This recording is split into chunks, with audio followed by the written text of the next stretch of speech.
Dios les bendiga, mis queridos hermanos y hermanas, bienvenidos y bienvenidas, para que juntos meditemos, reflexionemos y nos alimentemos con la palabra del Señor, que es la lámpara para nuestros pasos, la luz en el sendero de nuestra vida. Hoy es domingo 15 de marzo de 2026. Gracias a cada uno de ustedes por abrir vuestros corazones para que sea allí sembrada la semilla del reino de los cielos, que es la palabra de Dios, como dice en San Lucas capítulo 8, versículo 11. Comencemos en el nombre del Padre, y del Hijo, y del Espíritu Santo. Amén. Lectura del Santo Evangelio según San Juan, capítulo 9, del versículo 1 al 41.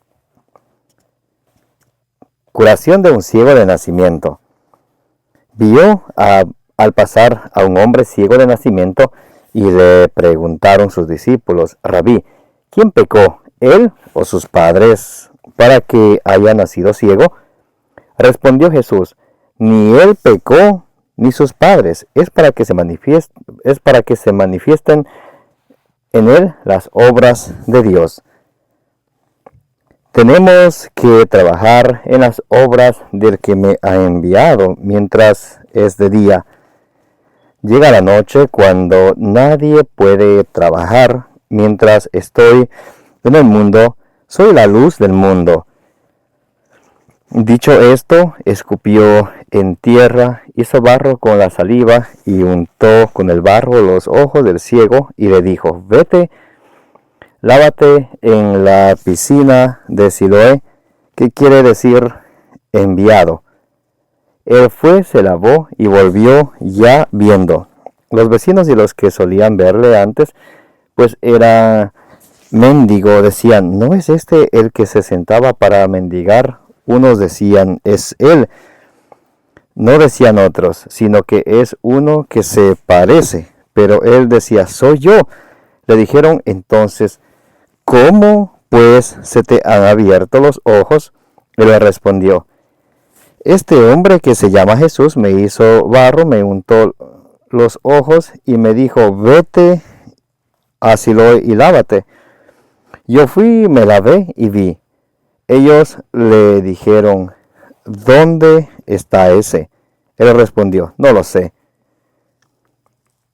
Lo llevan a los fariseos. Al que antes era ciego, era sábado, el día en que Jesús hizo barro y le abrió los ojos. Los fariseos, a su vez, le preguntaron cómo había recobrado la vista. Él les dijo: me puso barro sobre los ojos, me lavé y veo. Algunos fariseos decían: este hombre no viene de Dios, porque no guarda el sábado. Otros decían: pero ¿cómo puede un pecador realizar semejantes milagros? Y había disensión entre ellos. Entonces les dicen otra vez al ciego: ¿y tú qué dices de él, ya que te ha abierto los ojos? Él les respondió que es un profeta. No creyeron los judíos que aquel hombre hubiera sido ciego hasta que llamaron a los padres del que había recobrado la vista y les preguntaron: ¿es este vuestro hijo, el que decís que nació ciego? ¿Cómo pues ve ahora? Sus padres respondieron: nosotros sabemos que este es nuestro hijo y que nació ciego. Pero ¿cómo ve ahora? No lo sabemos, ni quién le ha abierto los ojos. Eso nosotros no lo sabemos. Preguntadle. ¿Edad tiene? ¿Puede hablar de sí mismo? Sus padres decían esto por miedo a los judíos, pues los judíos se habían puesto ya de acuerdo en que si alguno le reconocía como Cristo, quedaría excluido de la sinagoga. Por eso dijeron sus padres: ¿edad tiene? Preguntádselo a él. Llamaron por segunda vez al hombre que había sido ciego y le dijeron: da gloria a Dios, nosotros sabemos que ese hombre es un pecador. Les respondió: si es un hombre pecador, no lo sé. Solo sé una cosa, que era ciego y ahora veo. Le dijeron entonces: ¿qué hizo contigo? ¿Cómo te abrió los ojos? Él replicó: os lo he dicho ya y no me habéis escuchado. ¿Por qué queréis oírlo otra vez? ¿Es que queréis también vosotros haceros discípulos suyos? Ellos se llenaron de injurias. Ellos le llenaron de injurias y le dijeron: tú eres discípulo de ese hombre, nosotros somos discípulos de Moisés. Nosotros sabemos que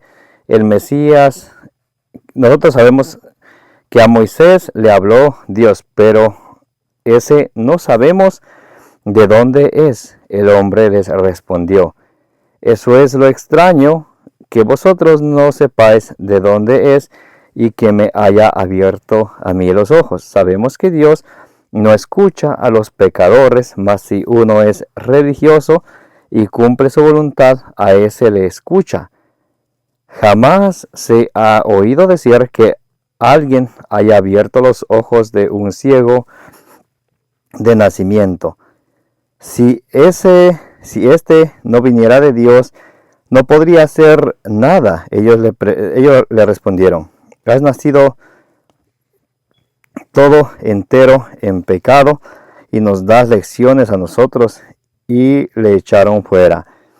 Jesús se enteró de que le habían echado fuera y, encontrándose con él, le dijo: ¿tú crees en el Hijo del Hombre? Él respondió: ¿y quién es, Señor, para que crea en él? Jesús le dijo: ¿le has visto? El que está hablando contigo, ese es. Él entonces dijo: creo, Señor, y se postró ante él. Y Jesús le dijo: para un juicio he venido a este mundo, para que los que no ven, vean, y los que ven se vuelvan ciegos. Algunos fariseos que estaban con él oyeron esto y le dijeron: ¿es que también nosotros somos ciegos? Jesús les respondió: si fuerais ciegos, no tendríais pecado, pero como decís, vemos, vuestro pecado permanece. Palabra del Señor. Gloria a ti, Señor Jesús. Oremos juntos, mis queridos hermanos y hermanas. Santo y divino Espíritu de Dios, destruye en mí toda pereza espiritual, toda indiferencia, toda tiniebla y confusión. Lléname plenamente de tu luz, de tu sabiduría, de tu conocimiento, para que al alimentarme de tu palabra no sea sordo a tu voz, sino que la reciba en mi corazón con humildad, que la ponga por obra y perseverando en ella, que dé mucho fruto y pueda alcanzar la salvación. A ti, Divino Espíritu, que eres Dios y siempre nos acompañas, a ti sea el honor, el poder, la adoración por los siglos de los siglos. Amén. En el nombre del Padre, y del Hijo, y del Espíritu Santo. Amén. Mis queridos hermanos y hermanas, bienvenidos y bienvenidas. Hoy en el capítulo 9 del Evangelio según San Juan, vemos cómo la gloria de Dios se manifiesta y vemos cómo Jesús cura a un ciego de nacimiento. A veces cuando nosotros tenemos puede llamarse limitación, pero yo lo llamo bendición, porque Dios se vale de todo para el bien de los que lo aman. Romanos 8:28. A veces puede que haya personas que le falte algún miembro de su cuerpo, llámese la mano, pie, ojos, o no escucha bien, o lo que sea. En esa persona se manifiesta el Señor y por eso nunca debe ser echada de menos, porque todos somos hechos a imagen y semejanza de Dios en dignidad. Todos somos lo mismo ante Dios. Por eso todo cuanto hagamos con los más necesitados es hacer con el mismo Señor Jesucristo. Si tienes una persona a tu lado, nunca seas una piedra de tropiezo para él. Por allá en Levítico 19:14 dice que no pongas trabas al sordo, no pongas tropiezo al ciego. Más bien hay que ayudarlos. ¿Por qué? Porque lo que se hace con ellos es como hacer con el mismo Señor Jesucristo. Recuerden en el juicio final cómo nos va a juzgar el Señor. Mateo 25, del 31 al 46. Todo cuanto hicieron con ellos, a mí me lo hicieron.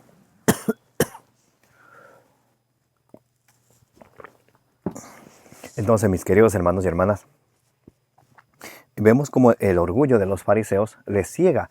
Ellos quieren tener una idea de Jesús a su manera. El orgullo les ciega. La ceguera espiritual es muy grave y puede, sea voluntaria o involuntaria, y eso puede llevar a consecuencias muy graves. Por eso dice el agiógrafo, el autor sagrado, en Hebreos capítulo 3, versículo 12, cuidado, en el Hebreos capítulo 3, versículo 7 dice, si oís escuchar la voz del Señor, no endurezcáis vuestros corazones. Y en el versículo 12, Hebreos 3:12 dice, cuidado que no haya entre ustedes alguien de un corazón duro que, llevado por la incredulidad, se aparte de la verdad, se aparte de cometer apostasía, se aparte de la doctrina de nuestro Señor Jesucristo. A eso lleva la ceguera espiritual cuando nos cerramos en nuestro propio orgullo queriendo pensar que las cosas son como yo pienso. No, nuestra Santa Madre Iglesia nos enseña lo que debemos de creer, lo que la teología nos plantea que debemos creer. La apologética nos, a la vez que es una rama de la teología, nos explica el por qué lo debemos de creer. Vemos como el Señor cura al hombre que era ciego de nacimiento y le dice, ¿crees en mí? Él dijo sí. Pero recordemos que aquí no simplemente basta la fe, como dice Santiago 2:24. El hombre no es salvo por la fe solamente, sino por las obras. Él tuvo que lavarse los ojos. Entonces no es que él tuvo fe sentadito y pasó, como los protestantes erróneamente lo afirman, sino él hizo obras. Él tuvo que moverse, tuvo que ir a lavarse. Sí, eso es obras. Fe y obras. El Catecismo de la Iglesia Católica, en cuanto se refiere al pecado, nos da una explicación súper excelente desde el numeral 1849. Leanlo en sus casas, por favor. Catecismo de la Iglesia, numeral 1849 al 1876. Nos explica acerca del pecado. Cuando vayan a dar catequesis, cuando vayan a enseñar a sus niños, que sea fundamentado en la doctrina de la Iglesia. Porque a veces nosotros, tal vez voluntaria o involuntariamente, podemos salir con nuestras propias conclusiones. O yo pienso que es así, yo pienso que es así. No, la Iglesia ya enseña más de 2000 años qué es lo que debemos de hacer, qué es lo que debemos de creer. En cuanto al pecado, dice el numeral 1849, el pecado es una falta contra la razón, la verdad, la conciencia recta, es fallar al amor verdadero, pues para con Dios y para con el prójimo. A causa de un apego perverso a ciertos bienes, hiere la naturaleza del hombre y atenta contra la solidaridad humana. Ha sido definido como una palabra o un acto o deseo contrario a la ley eterna. Entonces, y el Catecismo nos explica ampliamente acerca del pecado. Por ejemplo, en el numeral 1854 y 55 nos muestra cómo el pecado venial, cómo se diferencia el pecado venial del pecado mortal. 1854 dice, conviene valorar los pecados según su gravedad. La distinción entre pecado mortal y venial, perceptible ya en la Escritura, se ha impuesto en la tradición de la Iglesia. La experiencia de los hombres la corroboran. 1855. El pecado mortal destruye la caridad en el corazón del hombre por una infracción grave a la ley de Dios. Aparta del bien de Dios, que es su fin último y su bienaventuranza, prefiriendo un bien inferior. El pecado venial deja subsistir la caridad, aunque la ofende y la hiere. El numeral 1857 dice, para que un pecado sea mortal se requiere 3 condiciones.